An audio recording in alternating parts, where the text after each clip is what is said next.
I'm Noah, this is Orion, and this is Tessie, and we're trying to figure out what photo manipulation is. Today, we're in the Park School asking people what they think photo manipulation looks like. We're going to show them a few photos such as these of famous people to see what they think any differences are, if there are any.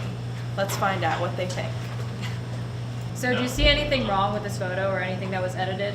Because he was like, I believe so. On the right, he has a lot of eye makeup on and highlighter on and some freckles added that aren't his. I just don't see like a realistic body. I mean, I can tell that she's had work done. You want me to get specific? Yeah, sure. I mean, it's definitely touched up everywhere. Her face, definitely. Yeah, you can definitely tell he used some apps to fix his face on this one. Probably her butt, her stomach, her arms, definitely her nose, maybe her ankles. I know they tend to edit like everything in really tiny ways, so it's definitely manipulated. And why do you think they do that? So that it looks better to sell the person or a product or something. We have moved to the business school to get a different perspective on what people think is photo manipulation.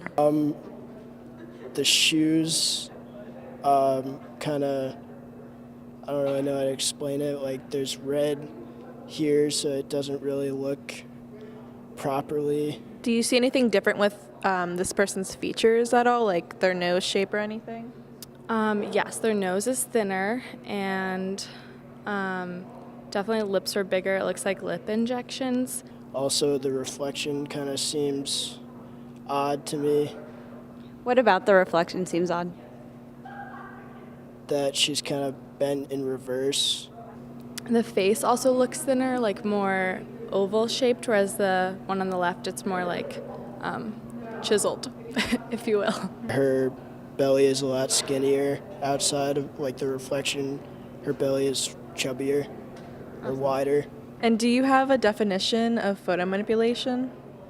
I would guess just like Photoshop, using any sort of software or online material or tool to alter the way that a photo looks from the original. So we heard students' ideas of what photo manipulation is based off of mainstream celebrity photos such as these. But photo manipulation is actually much more than figure adjustments to conform to conventional beauty standards. According to the National Press Photographers Association, or NPPA, the Code of Ethics explains that photographers should resist being manipulated by staged photo opportunities, and the editing should maintain the integrity of the photographic image's content and context. The Code of Ethics also emphasizes to not manipulate images or add or alter sound in any way that can mislead viewers or misrepresent subjects. Photo manipulation was first used for war photos, like in the photo of the Valley of the Shadow of Death taken by Roger Fenton in 1939. He had arrived to the war scene and rearranged the cannonballs on the ground so that the battlefield looked more intense than it actually was in real life.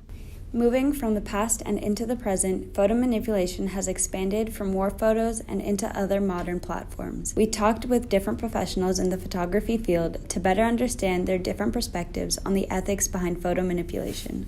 A lot of photographers, and in today's Instagrammable world, everyone wants to be noticed. And the more sensational your photo looks, the more your photo will be noticed. In Brooklyn, where the bridge is showing in the background, if you try to go to any of these places, even at 7 a.m., they are packed full of people who show up, take some photos looking all pretty, and then leave. And they haven't experienced the area or done anything unique. That sets an expectation from clients who see, and general people who see all these things and think that's real life. Reasons as to why people manipulate their photos past the point of the realities that are occurring in front of their camera differs from photographer to photographer. I think it's just because of the amount of content that publications are expected to produce. Like, it's no longer like a daily print issue or a weekly magazine. It's like constant updates. So they don't have time to put people on one assignment for ages. They've got to get stuff out all the time. While she explains that strict deadlines could be a plausible reason for others to manipulate their photos, her previous work experiences have led her down paths that have allowed her to work with companies that enforce good ethics. I just did my first story with National Geographic, and they take every single photo that you've taken, the raw file, so that they can see if you've done anything to your edited photos. So I had to send in caption every 9,000 photos. Without a universal guideline for how to deal with photo manipulation, professionals disagree on how to approach this issue. If you're doing a portrait of somebody, and whether you're a photojournalist or for a fashion magazine or whatever, pitching the lights and positioning the person in a way to make them look their best is not unethical. You want people to look their best. I think I'm kind of a purist when it comes to this, so I think that if we are telling our greatest truth, then allowing somebody to put a hat on, I wouldn't do it. According to LA Times video journalist Robert Gurley, it is never worth it to alter the realities of the photographs we take. We have an audience because we have integrity and we report the truth. Altering the reality depicted in a photo invalidates the trust our audience places in our work. If manipulation refers to very slight color correction, then I think it is worth it to make very small edits to increase the quality of a photo. However, any manipulation beyond slight color correction is not worth it and unethical in the context of photojournalism. The process of teaching photojournalism in high schools, especially in the yearbook, has been one of the biggest lessons teachers have used to help students understand how to create ethical visuals. Now, for our April Fool's issue, oh man, we manipulate like crazy. But that's what I would do too. When kids would want to do things, I would just say, save it for the April Fool's issue. Completely counterintuitive. It's contrary to everything that we teach. But sometimes by doing the opposite, you can teach things by bad example as well as good.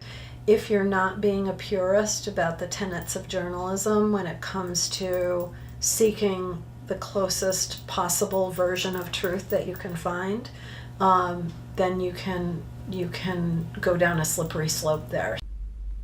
With a new generation of photojournalists, the guidelines become even more blurry. Some are becoming purists, as Professor Frisch mentioned, while others are calling for more creative freedoms. I feel like it's just important for the photographer to just remember what they're manipulating and what's the purpose of it, and is it creating a false narrative of something, or is it helping to communicate the idea that they're trying to portray? And I think it's also important, like I said before, to remember that manipulation doesn't always have to be negative and doesn't always have to be through digital photography. There's so many ways you can do that in a positive way.